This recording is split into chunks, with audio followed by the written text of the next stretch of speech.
আসসালামু আলাইকুম। আজকে নবম শ্রেণীর ইংলিশ বইয়ের চ্যাপ্টার 4 টোনস ইন স্টেটমেন্ট এর 4.3.5 নিয়ে আলোচনা করব। তো দেখি আমাদেরকে 4.3.5 এ কি করতে হবে। Read the following note on the author first. প্রথমে লেখক সম্পর্কে নোটটি পড়ো। অর্থাৎ এখানে প্রথমে আমাদেরকে লেখক পরিচিতি দিয়েছে এবং পরবর্তীতে সেই লেখকের একটি টেক্সট দিয়েছে, সেই টেক্সটটি আমাদেরকে পড়তে হবে। তো প্রথমেই আমরা লেখক পরিচিতি সম্পর্কে জানবো এন্ড দেন দ্য টেক্সট, এবং তারপর টেক্সট বা পার্টটি আমরা পড়বো। লেটার তারপরে discuss the following questions in pairs groups. তারপর নিচের প্রশ্নগুলোর উত্তর জোড়ায় এবং দলে আলোচনা করতে হবে। তো এখানে আমরা দেখতে পাচ্ছি যে একজন লেখকের এখানে পরিচিতি দিয়েছে। লেখকের নাম হচ্ছে এলোইন ব্রুকস হোয়াইট। যিনি এই লেখকটি, অর্থাৎ এখন আমরা যার সম্পর্কে পড়বো সেই লেখকের নাম হচ্ছে এলউইন ব্রুকস হোয়াইট, যার জন্ম হয়েছিল 1899 সালে এবং যিনি মৃত্যুবরণ করেছিলেন 1925 সালে। এখানে আমরা দেখতে পাচ্ছি Elwin Brooks white was a renowned American author and essayist. Elwin Brooks white আমেরিকার একজন বিখ্যাত লেখক এবং প্রবন্ধকার। আমেরিকার বিখ্যাত প্রবন্ধকার এবং লেখক হচ্ছে এই এলউইন ব্রুকস হোয়াইট। রেনোড মানে বিখ্যাত, এই এলউইন ব্রুকস হোয়াইট হচ্ছে আমেরিকার লেখক এবং এসিএস মানে হচ্ছে প্রবন্ধকার। এরপর আমরা দেখি he is famous for his classic children's book like Charlotte's web and Stuart Little, known for their timeless storytelling and touching themes. তিনি তার শার্লটস ওয়েব এবং স্টুয়ার্ট লিটল এর মতো শিশুদের ক্লাসিক বইয়ের জন্য বিখ্যাত, যা তাদের নিরন্তর গল্প বলা এবং মর্মস্পর্শী বিষয়বস্তুর জন্য পরিচিত। অর্থাৎ এখানে যে আমরা যে লেখকের পরিচিতি সম্পর্কে জানতেছি, এলউইন ব্রুকস হোয়াইট, তিনি পরিচিত বা তিনি বিখ্যাত হয়ে আছেন কারণ তার হৃদয়স্পর্শী স্টোরি টেলিং মানে গল্প বলার যে ধরন সেটা কিন্তু অনেক সুন্দর, এবং টাচিং থিমস এবং মর্মস্পর্শী থিমস বা বিষয়বস্তু, অর্থাৎ তিনি যে বিষয়বস্তুকে কেন্দ্র করে লেখেন সেটা সে অবশ্যই মর্মস্পর্শী, পাঠকদের মনে গেঁথে যায়। তার এই যে শার্লটস ওয়েব এবং স্টুয়ার্ট লিটল, তার হচ্ছে দুটা বাচ্চাদের বই, অর্থাৎ তিনি শিশুদের জন্য এই দুটি বই লিখেছেন, শার্লটস ওয়েব এবং স্টুয়ার্ট লিটল, এবং এই দুটোর জন্যই তিনি মূলত বিখ্যাত হয়ে আছেন। এরপর আমরা দেখি White also contributed to the New Yorker magazine with his humorous and insightful essays. White হাস্যরত্মক এবং সূক্ষ্ম ও গভীর অর্থব্যঞ্জক প্রবন্ধসমূহ দ্বারা দ্য নিউ ইয়র্কার ম্যাগাজিনে অবদান রেখেছিলেন। এই হোয়াইট নিউ ইয়র্কার ম্যাগাজিন যে রয়েছে সেটাতেও তিনি অবদান রেখেছিলেন তার হিউমারাস মানে হাস্যরত্মক, ইনসাইটফুল এসিস অর্থাৎ মর্মস্পর্শী তিনি প্রবন্ধগুলো লেখেন, অন্তর্নিহিত যে প্রবন্ধগুলো তিনি লেখেন সেগুলো অন্তর্নিহিতটা খুবই ভালো ছিল। ইনসাইটফুল মানে অন্তর্নিহিত, এজন্যই তিনি দ্য নিউ ইয়র্কার ম্যাগাজিনে অবদান রাখতে পেরেছিলেন। এখানে আমরা এই লেখকের পরিচিতি সম্পর্কে জানতেছি। His works continue to captivate readers of all ages with their warmth, wit and enduring charm. তার সাহিত্যকর্মগুলো আন্তরিকতা, বুদ্ধিমত্তা এবং স্থায়ী আকর্ষণের মাধ্যমে পাঠকদের নজর কেড়েছে। এই যে এলউইন ব্রুকস হোয়াইট, তার যে প্রবন্ধসমূহ বা তার যে লেখাসমূহগুলো রয়েছে, এখানে ক্যাপটিভেট শব্দ অর্থ হচ্ছে আকর্ষণ করা। ক্যাপটিভেট রিডার্স অর্থাৎ রিডার্স বা পাঠকদের মনে আকর্ষিত করেছে কি কারণে? তার যে ওয়ার্মথ, তার যে উষ্ণতা, লেখার মধ্যে যে উষ্ণতা রয়েছে, উইট মানে বুদ্ধিমত্তা, এবং ইন্ডিউরিং চার্ম অর্থাৎ স্থায়িত্বটা যে রয়েছে তার লেখার মধ্যে, সেটা পাঠকদের আকর্ষণ করে তুলে, আকৃষ্ট করে তুলে বা ধরে রাখে। এরপর দেখি শার্লটস web is a beloved children's novel about the friendship between a small boar Wilbur and a teeny spider Charlotte. তো শার্লটস ওয়েব, এখানে এই শার্লটস ওয়েবটা হচ্ছে এই স্মল বোর একটা ছোট শূকর, এবং উইলবার হচ্ছে একটা স্পাইডার অর্থাৎ ছোট একটি মাকড়সা। এই দুজনের গল্প নিয়েই কিন্তু তার একটি বই লিখিত হয়েছিল শার্লটস ওয়েব নামে। শার্লটস হচ্ছে একটা ছোট শূকর এবং উইলবার হচ্ছে একটা ছোট মাকড়সা। তো এই বাক্যটির অর্থ হচ্ছে শার্লটস ওয়েবের উইলবার এবং শার্লটের বন্ধুত্বের সম্পর্কে শিশুদের একটি প্রিয় উপন্যাস।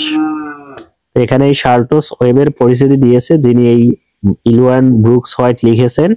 এটা হচ্ছে ছোটদের একটি উপন্যাস যেখানে এই উইলবার এবং শার্লটের বন্ধুত্বের কাহিনী তিনি তুলে ধরেছিলেন এই শার্লটস ওয়েব নামের উপন্যাসটিতে। এটা শিশুদের জন্য রচিত একটি উপন্যাস। Through Charlotte's Web she conveys messages to save Wilbur's life, teaching about compassion, friendship and the cycle of life. শার্লটস ওয়েবের মাধ্যমে তিনি উইলবারের জীবন বাঁচাতে যে বার্তা দেন তা সমবেদনা, বন্ধুত্ব এবং জীবন চক্র সম্পর্কে শিক্ষা দেয়। তো এখানে তার শার্লটস ওয়েবটা হচ্ছে তার বন্ধুর কিভাবে তিনি জীবন বাঁচিয়েছিলেন, তাকে কিভাবে সমবেদনা দিয়েছিলেন। কম্প্যাশন মানে হচ্ছে সমবেদনা, ফ্রেন্ডশিপ অর্থাৎ বন্ধুত্ব নিয়ে আলোচনা করেছিলেন, অ্যান্ড সাইকেল অফ লাইফ এবং জীবনের যে চক্র সেটা নিয়ে আলোচনা করেছিলেন। অর্থাৎ এখানে উইলিয়াম ব্রুকস হোয়াইট তার যে এই শার্লটস ওয়েব নামে যে উপন্যাসটি রয়েছেন তিনি সেগুলো মূলত উইলবারের জীবন কিভাবে বাঁচাতে হবে সেটা তিনি দেখিয়েছিলেন। টিচিং অ্যাবাউট কম্প্যাশন সমবেদনার শিক্ষা দিয়েছিলেন, বন্ধুত্বের শিক্ষা দিয়েছিলেন এবং জীবনের যে চক্রটা রয়েছে সাইকেল অফ লাইফ এটার শিক্ষা তিনি দিয়েছিলেন। এটাই হচ্ছে ইলওয়ান ব্রুকস হোয়াইটের পরিচিতি। তো এখন আমরা হোয়াইট ব্রুকসের যে টেক্সটটি রয়েছে নিচে আমরা দেখতে পাচ্ছি টেক্সট বি নামে, text B peace and acceptance, এটা নিয়ে এখন আমরা আলোচনা করব। তো এখানে টেক্সট বিতে রয়েছে পিস অ্যান্ড অ্যাকসেপ্টেন্স, শান্তি এবং গ্রহণযোগ্যতা। পিস অ্যান্ড অ্যাকসেপ্টেন্স এর অর্থ হচ্ছে শান্তি এবং গ্রহণযোগ্যতা এই সম্পর্কিত। এখন আমরা এই টেক্সটটি পড়ব। বাট আই ফিল পিসফুল, কিন্তু আমি শান্তি অনুভব করছি। ফিল মানে অনুভব করা, পিসফুল মানে শান্তি, অর্থাৎ আমি শান্তি অনুভব করছি। Your success in the ring this morning was to a small degree my success. খেলার মাঠে তোমার সাফল্য কিছুটা হলেও আমার সফলতা ছিল।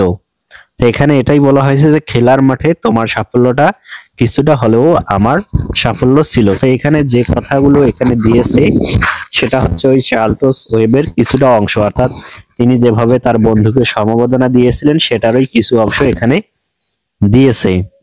ইয়োর ফিউচার ইজ অ্যাসিউরড, তোমার ভবিষ্যৎ সুরক্ষিত। অ্যাসিউরড মানে হচ্ছে সুরক্ষিত। ইউ উইল লিভ, তুমি বাঁচবে। সিকিউর অ্যান্ড সেভ, সুরক্ষিতভাবে এবং নিরাপদে। উইলবার অর্থাৎ এখানে শার্লটস উইলবারকে বলতেছে তুমি বাঁচবে নিরাপদে এবং সুরক্ষিতভাবে। নাথিং ক্যান হার্ম ইউ নাও, কোনো কিছুই এখন তোমার ক্ষতি করতে পারবে না। হার্ম মানে ক্ষতি করা। This autumn days will shorten and grow cold, এই শরতের দিন শেষ হয়ে যাবে এবং শীত বা ঠান্ডা আসবে। গ্রো কোল্ড মানে ঠান্ডা বৃদ্ধি পাবে, অর্থাৎ শরৎ যখন আস্তে আস্তে শেষ হয় তখন কিন্তু ঠান্ডা অনুভূত হয়। সেটাই এখানে বলা হয়েছে যে শরতের শেষ হবে যখন, তখন ঠান্ডা বা কোল্ড বৃদ্ধি পাবে। The leaves will shake loose from the trees and fall, পাতাগুলো গাছ থেকে আলগা হবে এবং ঝরে পড়বে। এখানে লিভস মানে হচ্ছে পাতা, লিভস পাতাগুলো আলগা হয়ে পড়বে এবং ঝরে পড়বে, অর্থাৎ এখানে শরতের বা শীতের শেষের কথাটি বলা হয়েছে। অর্থাৎ এখানে প্রকৃতির যে গতিময়তা সেটা নিয়ে কিন্তু আলোচনা করা হচ্ছে। ক্রিসমাস উইল কাম, ক্রিসমাস আসবে। And the snows of winter, এবং উইন্টারের যে বরফ বা তুষার রয়েছে সেটা আসবে। You will live to enjoy the beauty of the frozen world, তুমি তুষার আবৃত বিশ্বের সৌন্দর্য উপভোগ করার জন্য বেঁচে থাকবে।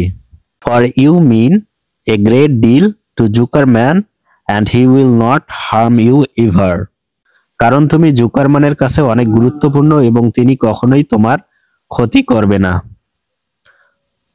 এখানে কিন্তু সমবেদনা দেওয়া হচ্ছে, যার কারণে এটা একটা পুরো উপন্যাসের কিছু খণ্ডিত অংশ কিন্তু এখানে দিয়েছে, যার কারণে এটা তোমাদের বুঝতে অসুবিধা হতে পারে। এখানে শুধু শাল্টস উইলবারকে সমবেদনা দিচ্ছে, সেই অংশটুকুই কিন্তু এখানে দিয়েছে যে কেউ তোমার ক্ষতি করবে না, সবাই তুমি নিরাপদে থাকবে। যেভাবে প্রকৃতি তার গতিময়তা ফিরে পায়, একটা ঋতুর পর আরেকটা ঋতু আবার ফিরে আসে, ঠিক সেভাবেই তোমার জীবনের শান্তি আনন্দ ফিরে আসবে। সেটাই কিন্তু শাল্টস তার যে বন্ধু উইলবার রয়েছে তাকে বলতেছে।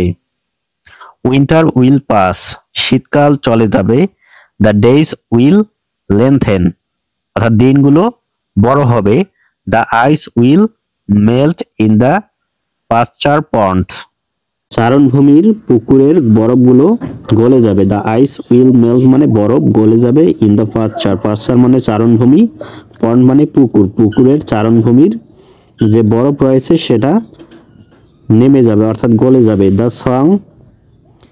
Song Sparrow will return and sing, গানের চড়ুই পাখি ফিরে আসবে এবং গান গাইবে। দ্য সং স্প্যারো মানে চড়ুই পাখি, the song Sparrow will return ফিরে আসবে এবং গান গাইবে, অর্থাৎ শীতের পরে যে বসন্তকাল আসে সেটার কথাই এখানে বলা হচ্ছে, যে গাছের প্রকৃতিটা আবার নতুনভাবে ফুটে উঠবে। দ্য ফ্রগস উইল অ্যাওয়াক, ব্যাং আবার ডাকবে। The warm wind will blow again, উষ্ণ বাতাস আবার বয়ে যাওয়া শুরু করবে। All the sights and sounds and smells will be yours to enjoy, এই সমস্ত দৃশ্য এবং শব্দ এবং সুগন্ধ সুঘ্রাণ হবে তোমার উপভোগ করার জন্য। Wilbur, this lovely world, this প্রিসাস days, এই সুন্দর পৃথিবী, এই মূল্যবান দিনগুলো। তো এখানে আমরা যে এই টেক্সটটি খুব সুন্দরভাবে আমরা পড়লাম, তো পড়ার মাধ্যমে আমরা যেটা বুঝলাম সেটা হচ্ছে যে এখানে যে লেখক ইলোয়ান ব্রুকস হোয়াইট, যে শাল্টস ওয়েব নামে যে একটি ছোটদের জন্য তিনি একটি উপন্যাস লিখেছেন, সেই উপন্যাসের খণ্ডিত অংশ বা কিছু একটা অংশ কিন্তু এখানে পিস অ্যান্ড অ্যাকসেপ্টেন্স এই টেক্সটিতে তুলে দিয়েছে। তো এখানে যেটা তুলে দিয়েছে সেটা হচ্ছে বন্ধুত্বের একটা দিক তুলে দিয়েছে, যে শাল্টস তার যে বন্ধু উইলবার রয়েছে তাকে সে সমবেদনা জানাচ্ছে যে তুমি তোমার যে মন খারাপের দিন রয়েছে, তোমার খারাপ দিনগুলো রয়েছে, সেগুলো এক সময় চলে যাবে। ঠিক প্রকৃতি যেমন বারবার আবার এক জায়গায় ফিরে আসে, ঠিক সেভাবেই তোমার জীবনের যে দুঃখগুলো রয়েছে সেগুলো শেষ হয়ে ঠিক আগের মতো আবার তুমি খুশি থাকবে, বা তোমার যে জীবনের উপভোগ্য বিষয়গুলো রয়েছে সেগুলো তুমি আবার উপভোগ করতে পারবে। তো এটাই কিন্তু এখানে বলা হয়েছে। আশা করি তোমরা বুঝতে পেরেছো। পরবর্তীতে ক্লাসে আমরা এখানে যে প্রশ্নগুলো রয়েছে সেই প্রশ্নগুলো নিয়ে আলোচনা করব। আজকের ক্লাসটি এই পর্যন্ত। এই প্রশ্নগুলোর উত্তরগুলোও কিন্তু আমার এই চ্যানেলে দেয়া থাকবে, তোমরা আমার এই চ্যানেলটি চেক করে ক্লাসটি করে নিতে পারো। আজকের ক্লাসটি এই পর্যন্ত। ক্লাসটি করার জন্য অসংখ্য ধন্যবাদ।